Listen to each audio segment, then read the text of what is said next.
los servicios virtuales que presta la biblioteca, porque recuérdense que vimos todo lo relacionado a la biblioteca, cómo están clasificados los libros en la biblioteca, los antecedentes históricos de la biblioteca, cómo se fundaron, etcétera, etcétera.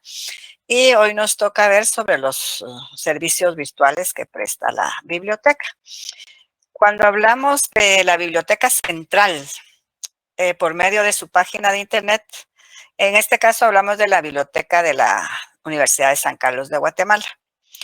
Esta ofrece servicios a los estudiantes de enlaces con diversas bases de datos de muchas especialidades y generales. Para tener acceso a la información, en algunos casos se necesita de claves y usuarios que están disponibles en la página y otros que son de uso libre. Entonces, en la misma página de la universidad están las claves para poder ingresar y ustedes pueden tener la libertad de hacerlo. Ahorita creo que no están dando ese servicio porque no han podido como que poner al servicio todo esto porque todo se quedó en la universidad. Y ustedes saben que todas las bases de datos no es tan fácil sacarlas. Si están en una institución, pues no es fácil copiarlas fuera de la institución. Entonces, la mayoría ahorita de instituciones o de facultades están haciendo nuevas bases de datos. Entonces, entre las bases de datos que están disponibles en la universidad son Agora, EBSCO, El Libro, Infil, Latindex, OARE, Biblioteca Digital Hispánica, Banco Mundial, Organización Panamericana de la Salud, UNESCO, Fondo Monetario Internacional. Y para los estudiantes de Derecho, la base Infil facilita más para los estudiantes de esta unidad académica tener acceso a diversidad de leyes, reglamentos, recopilaciones de leyes y también edictos.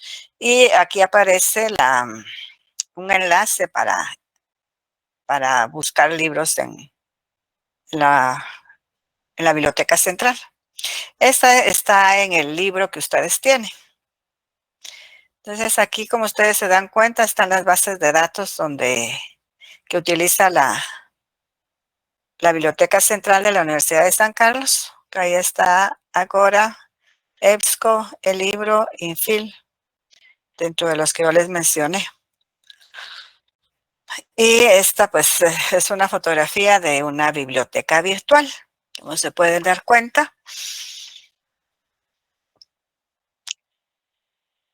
Luego tenemos la biblioteca de la Facultad de Ciencias Jurídicas y Sociales. ¿Se acuerdan que les mencioné anteriormente que todos los libros que estaban en la Biblioteca Central se distribuyeron a cada unidad académica donde pertenecían? Entonces, cada unidad académica ahora tiene su propia biblioteca. Y en la Facultad de Derecho, pues también está la biblioteca, que tiene el nombre de Francisco Rolando Velázquez González. Este licenciado fue decano de la Facultad de Derecho en los años 78 y 82, si no estoy equivocada, y creo que falleció en el 80. Entonces le pusieron el nombre de él a la biblioteca, porque creo que fue en esa época que empezaron a trasladarse los libros a la biblioteca de la facultad. Entonces, podemos decir que es la institución que se encarga de organizar y facilitar el acceso a las colecciones bibliográficas especializadas relacionadas a la ciencia del derecho. Por eso es que dice ciencias bibliográficas especializadas, porque son especialmente de la Facultad de Derecho. Funciona en el edificio S5 de la Facultad de Ciencias Jurídicas y Sociales. Pone a disposición de estudiantes, profesionales y trabajadores su material bibliográfico. ¿Saben ustedes dónde está ubicado el edificio S5? ¿Alguien sabe o no conocen todavía las instalaciones de la ciudad universitaria? No. No. Bueno, entonces cuando ya podamos regresar las van a conocer. Está a la par del edificio central. El edificio central es el S7, donde están todas las oficinas. Y el S5 es donde están las oficinas de la unidad de tesis, donde funcionan las maestrías y donde está también la biblioteca. Esta biblioteca pues tiene un horario bastante amplio, ya que trabajan desde las 8 de la mañana hasta las 7:30 de la noche, de lunes a viernes, los sábados de 8 a 18 horas y los domingos de 8 a 12. Esto es porque de acuerdo a las jornadas de estudio, pues la facultad cuenta con esos horarios para poder apoyar a los estudiantes de los fines de semana y que puedan tener también acceso a las áreas especializadas que estudian y que puedan tener ese acceso también en la biblioteca, porque si estudian los sábados algunas áreas especializadas, tendrían que ir entre semana a buscar libros a las bibliotecas. Entonces, para que tengan la facilidad de una vez ver si hay algún libro que necesiten, pues está abierta los sábados y domingos también. Lo único es que el domingo es un horario más restringido. También ofrece los servicios de catálogo electrónico para facilitar la búsqueda de los títulos que interesen consultar y de esta manera reducir al mínimo el tiempo de búsqueda.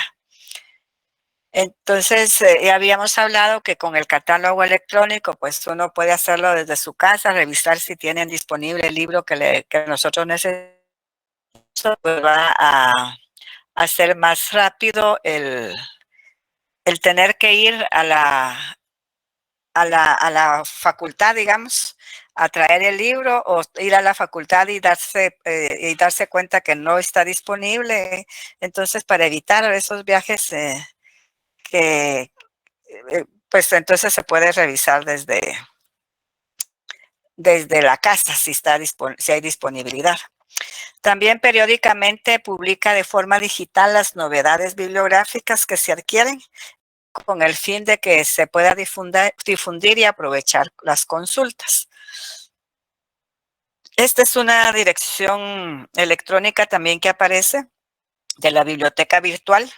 Si ustedes la quieren anotar, esa sí no está en el libro, pero si ustedes quieren anotarla, ahí está. Es www.biblioderechousac.info.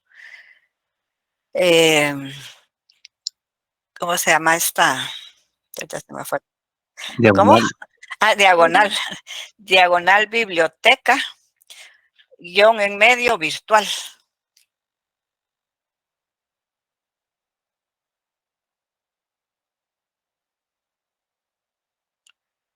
Entonces ahí está también esa dirección. Bien, este es un ejemplo del catálogo electrónico, cómo buscar bibliografía, ya puede ser tipo de materia y en este caso pues puede hacerse por todos estos que aparecen acá. Pueden buscarse por título, por autor y por materia, que eso ya lo vimos anteriormente, o sea que es de la misma forma como se puede buscar cuando son ficheros y que hay que hacerlo manual, con ficheros manuales.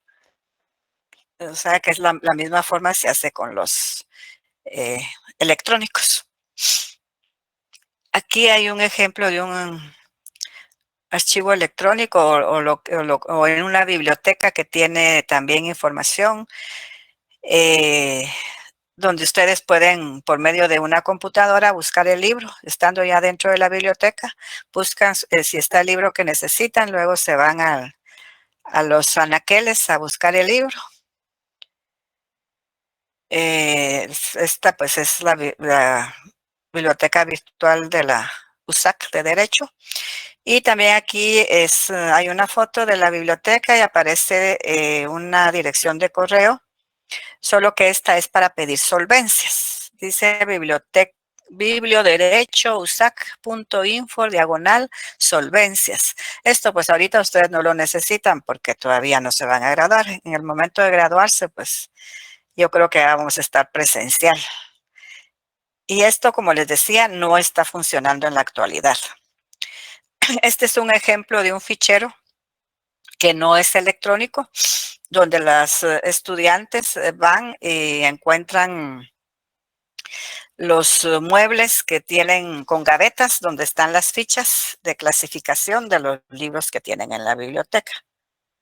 Si se dan cuenta, es un mueble con varias gavetas, ¿verdad? Y aparecen normalmente 3, que se acuerdan que les había dicho por autor, por materia o por título. Bien, luego debemos de hacer el registro y organización del material de referencia.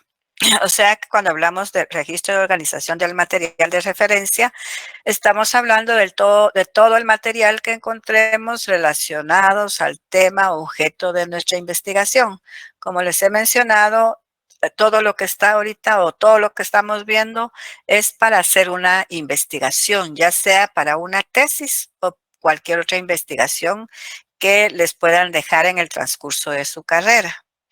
Entonces, esto pues lo van a seguir ustedes utilizando, todo lo que aprendan acá. Entonces, podemos decir que registrar es almacenar información que puede ser de manera física o digital. Una serie de datos que se encuentran en libros, periódicos, informes, tesis, etcétera. Ahorita también, como ustedes ven, está la ventaja que también pueden registrar su información de forma digital o también la pueden hacer de forma física o de ambas. O sea, primero podrían anotar físicamente lo que encontraron y pasarlo a un archivo digital. El tratamiento del material de referencia permite un acceso inmediato y organizado de la información. Esto es para facilitar el trabajo y darle soporte bibliográfico a la investigación. Y para realizar esta tarea se dispone de una serie de herramientas útiles que van a facilitar este trabajo. Entre ellas podemos encontrar las fichas bibliográficas que pueden realizarse en formato de papel o en base de datos electrónicos.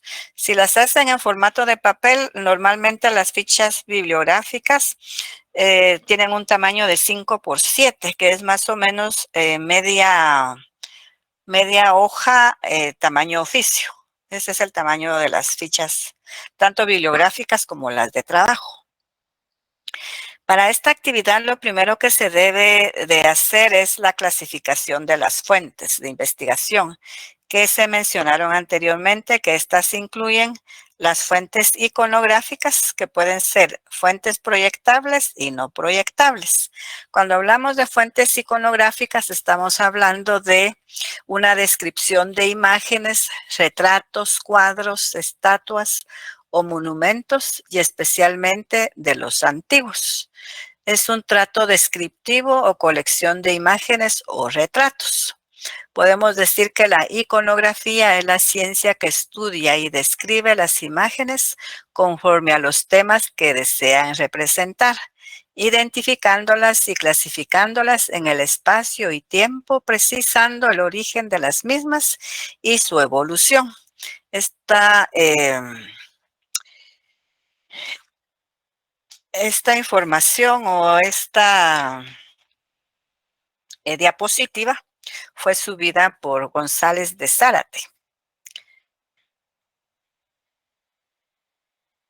También puede ser una fuente iconográfica, como dijimos, pueden ser imágenes, retratos, cuadros, estatuas. Esa es una estatua. Esta es una representación iconográfica, como se pueden dar cuenta, es una fotografía de un... ¿Qué creen ustedes que puede hacer esto?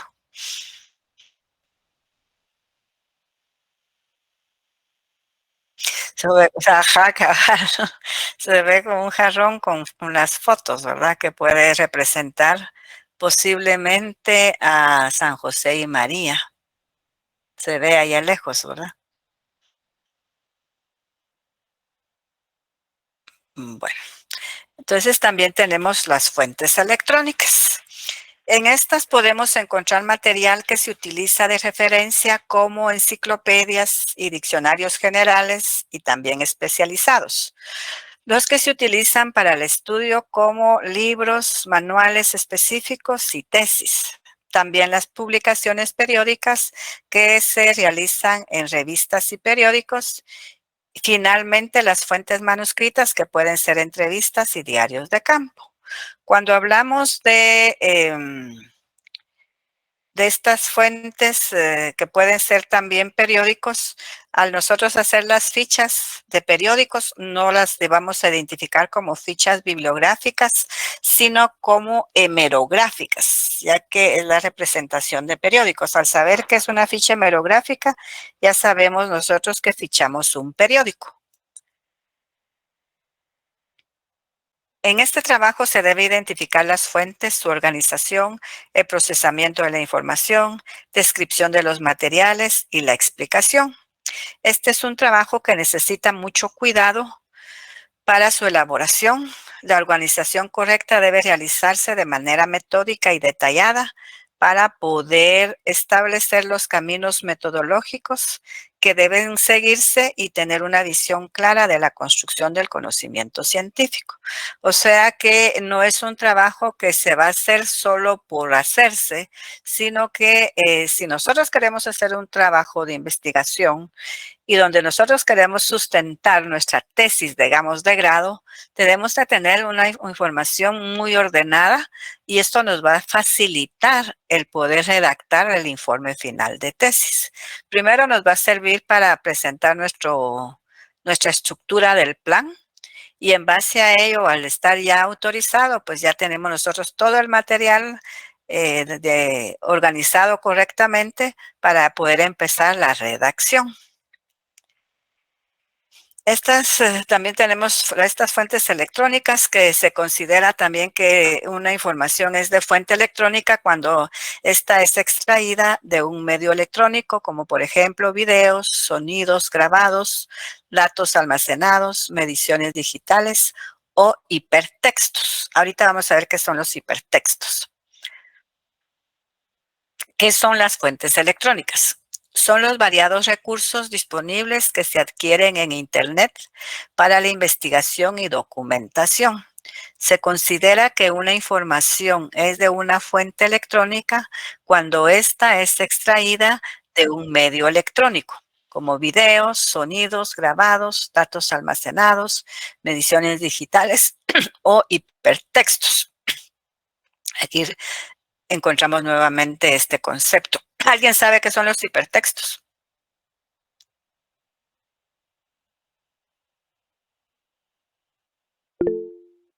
Dígame. Que lo redirigen a la página. Sí, en cierta forma. Aquí hay varias definiciones del hipertexto. Está la de George Landau, dice que es un texto compuesto por un bloque de palabras e imágenes.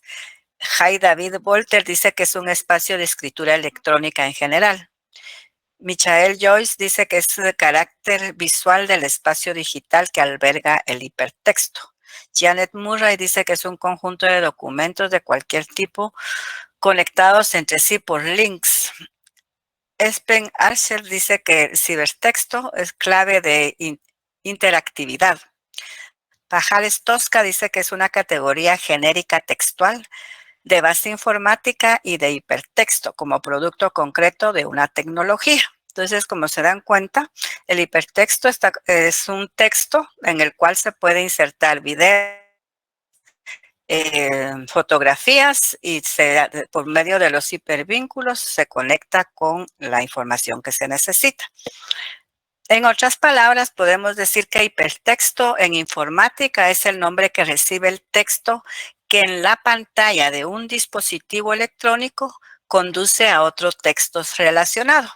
Por ejemplo, ustedes buscan en Internet algo sobre un tema en específico y al abrir ustedes la información de ese tema, les aparece más información sobre ese tema. Tal vez ustedes solo quieren saber sobre la definición y les aparecen ejemplos y varias información relacionada al mismo tema. Entonces, por eso dice que la forma más habitual de hipertexto en documentos es la de hipervínculos o referencias cruzadas automáticas que van a otros documentos o lexías. Si el usuario selecciona un hipervínculo, el programa muestra el documento enlazado. ¿Está claro? Sí. Ajá.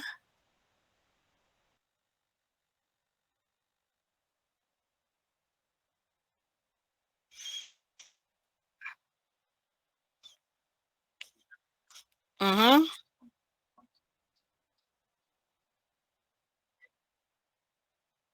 Ajá.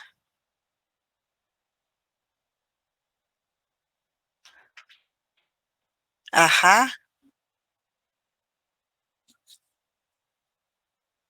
Así es.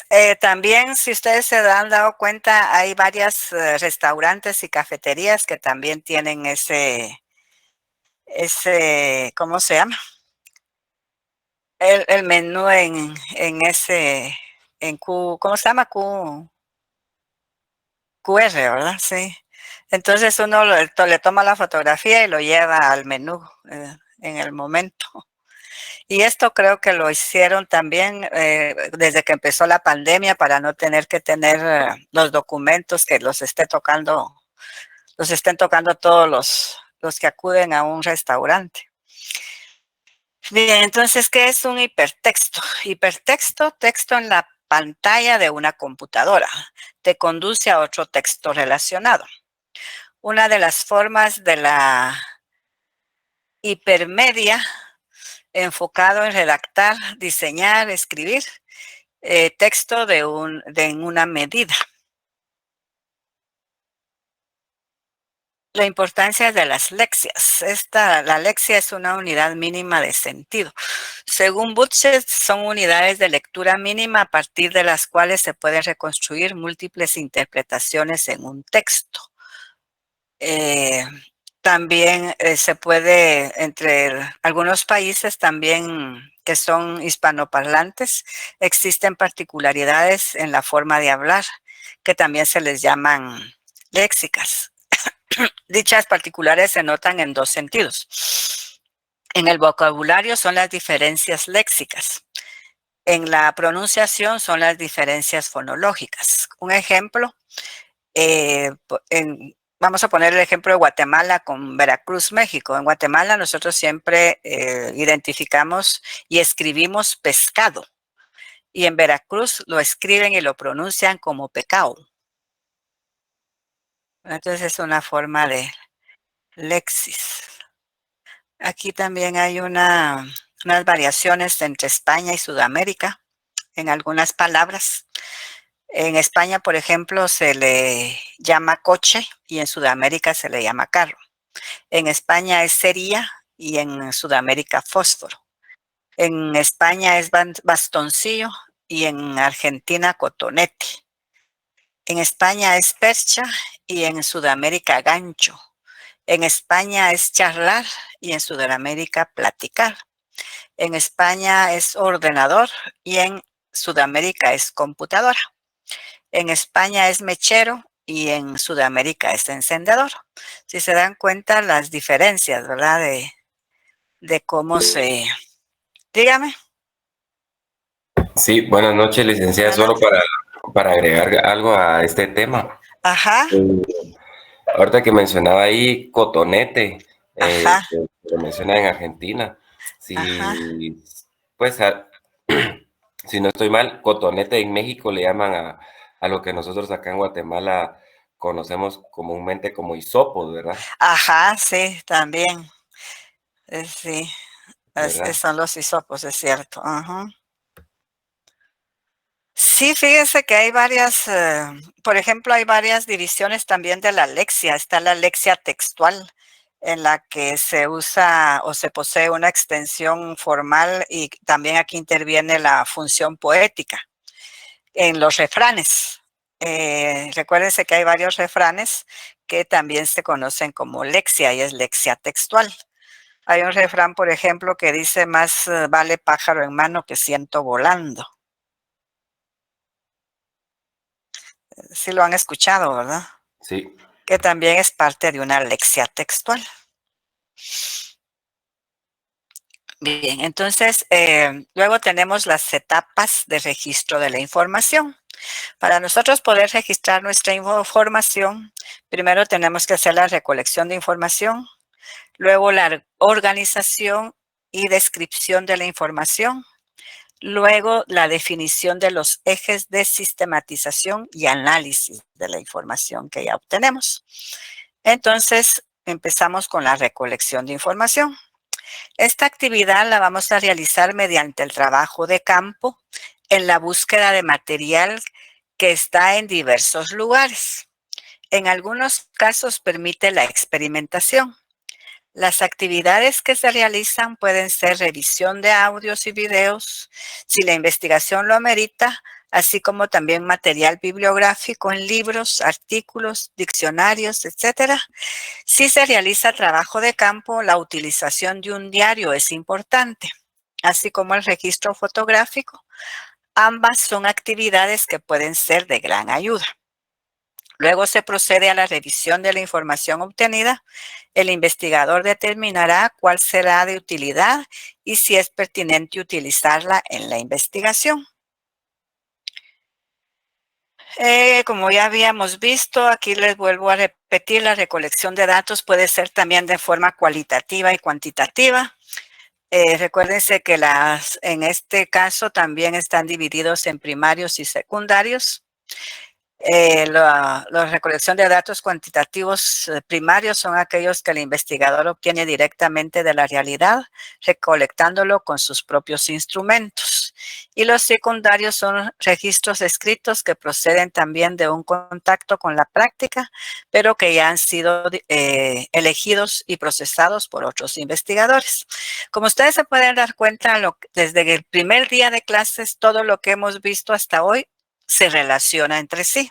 Entonces tenemos que estar haciendo mención de todo porque todo lo que está en el libro es la forma de cómo hacer un trabajo de investigación o hacer una tesis de grado. Todos estos pasos son importantes para ello. Entonces las técnicas de recolección de datos se definen como el conjunto de procedimientos y herramientas para recoger, validar y analizar la información necesaria que permita lograr los objetivos de la investigación. Entonces vamos a obtener los datos, de ellos hay resultados y luego sacamos las conclusiones. ¿Cómo vamos a organizar los materiales de investigación? Entonces, la información que hemos recolectado se le da un tratamiento específico para organizarla. Esta actividad se realiza utilizando instrumentos como, por ejemplo, las fichas de trabajo o fichas bibliográficas. La diferencia entre las fichas bibliográficas y las de trabajo es que en las bibliográficas se va a anotar el nombre del autor, iniciando con el título, iniciando con el apellido y la inicial del nombre. Luego el año de la publicación, el título del libro y los demás datos bibliográficos que tenga el libro. Las fichas de trabajo vamos a redactar la información que a nosotros nos va a ayudar a cuando tengamos que ya redactar nuestro informe final. Entonces, hay 5 tipos de ficha, que son las textuales, las de resumen, las de paráfrasis, las de comentario y otras que se les llama combinadas, donde se puede combinar una textual con un comentario, por ejemplo. Entonces, esa es la diferencia entre fichas de trabajo y fichas bibliográficas, aunque las vamos a ver más adelante. Si se realizan entrevistas, es necesario también transcribirlas. La utilización de bases de datos es bastante efectiva para estos casos y se puede utilizar el programa Excel, que ofrece opciones para ello. También existen otros programas y sitios web como Citavi, Maker, Phil, Mendeley, Zotero, etc. Al tener organizada y codificada la información en los instrumentos elegidos, se realiza el trabajo de indagar por temas o características que presenta la problemática a investigar. Este trabajo pues va a orientar la estructuración y la correcta sintetización de los hallazgos. Los ejes se definen de acuerdo con la orientación metodológica que la investigación requiera. O sea que nosotros tenemos que hacer la correcta sistematización. Recuérdense que el sistema es todo lo que está relacionado entre sí. Entonces tenemos que ver qué temas son los que están relacionados entre sí, ordenarlos y darles ya un orden lógico para que el momento que nosotros tengamos ya que redactar nuestro informe final, pues ya tenemos todo de una forma sistematizada. Y también qué orientación metodológica le vamos a dar, o sea, qué metodología vamos a utilizar para hacer nuestra investigación. Y recuérdense que además de la metodología hay que anotar también la técnica a utilizar. Entonces, la organización del material, una vez que recopilaste toda la información necesaria en fichas de trabajo, bibliográficas, hemerográficas, etcétera, se procede a la lectura cuidadosa de las mismas. Aquí, como se dan cuenta, aparecen las hemerográficas que ya les mencioné, que así se les llaman a las fichas que se hacen de los artículos de los periódicos. El análisis documental puede hacerse un análisis externo o formal, que es el soporte documental. Aquí se hace una descripción bibliográfica y la catalogación. Un análisis interno de contenido, que sería el mensaje, que es la indización y el resumen. Ahorita vamos a ver qué. ¿Alguien sabe qué es la indización?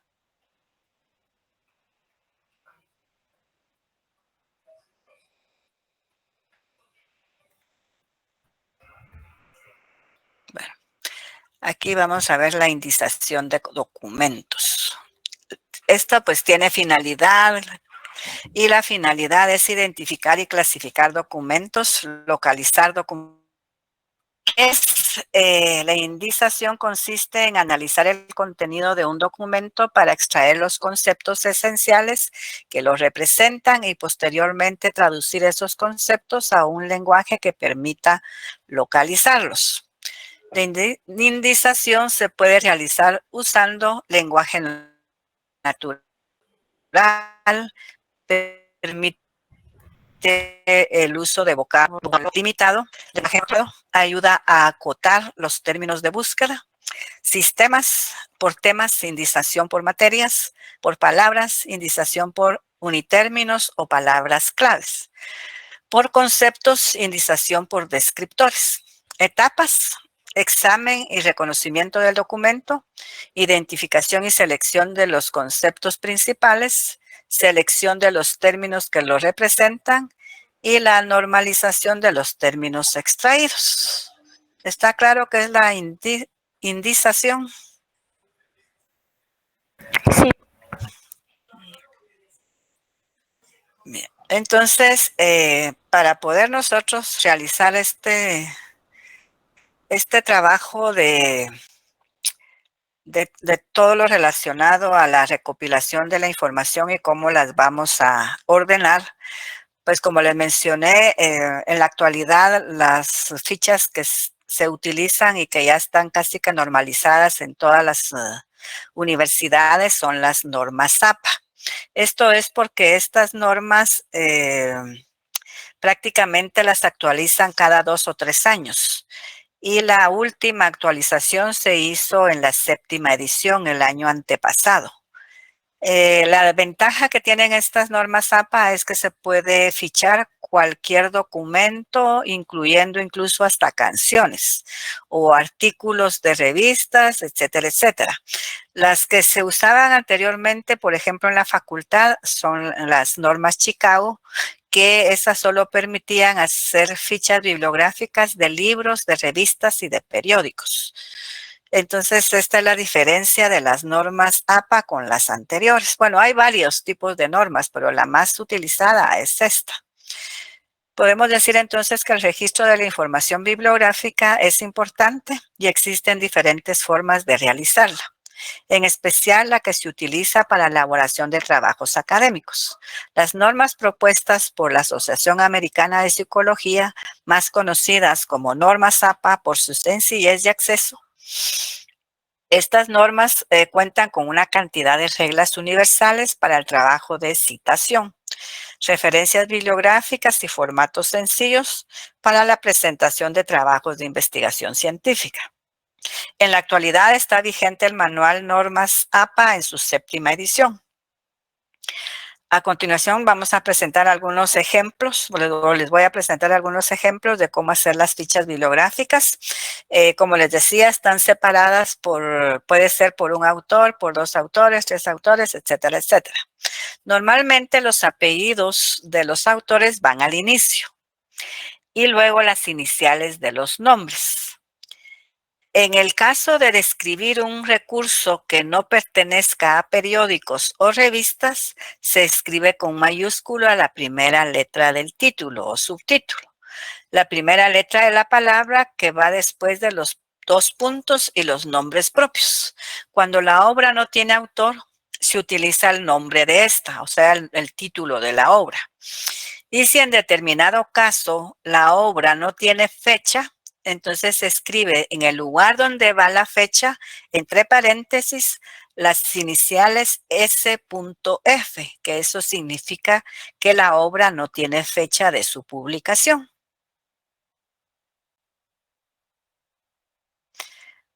Aquí hay algo más de cómo hacer las fichas. Hacer fichas bibliográficas y clasificar las obras por orden de importancia. Cuando el investigador encuentra el material que necesita, escribe los datos de la fuente de información en una tarjeta. A eso se le llama ficha bibliográfica. La bibliografía se escribe siguiendo las reglas de un estilo y las más utilizadas son las que aparecen acá. Pero la que está, digamos, en la facultad, que es la que nos interesa, es las normas APA. Y aquí hay, por ejemplo, de dónde se pueden sacar fichas bibliográficas. Incluso puede ser en YouTube, puede ser en, ¿cómo se llama esta? ¿Cómo? Twitter. Twitter, sí, ajá, en libros, etcétera, etcétera. Miren, como se pueden dar cuenta, se pueden sacar fichas de cualquiera de estos programas. Si gustan, nos quedamos aquí por si hay todavía preguntas y continuamos hasta dentro de 15 días prácticamente con los ejemplos de cómo hacer una ficha de libros de un autor. ¿Les parece? Que ya son las -6. Ok. Por si tienen todavía preguntas respecto al examen o no sé, pero si tienen alguna pregunta, pues me la pueden hacer antes de que terminemos la clase. Y ya que ya están abandonando la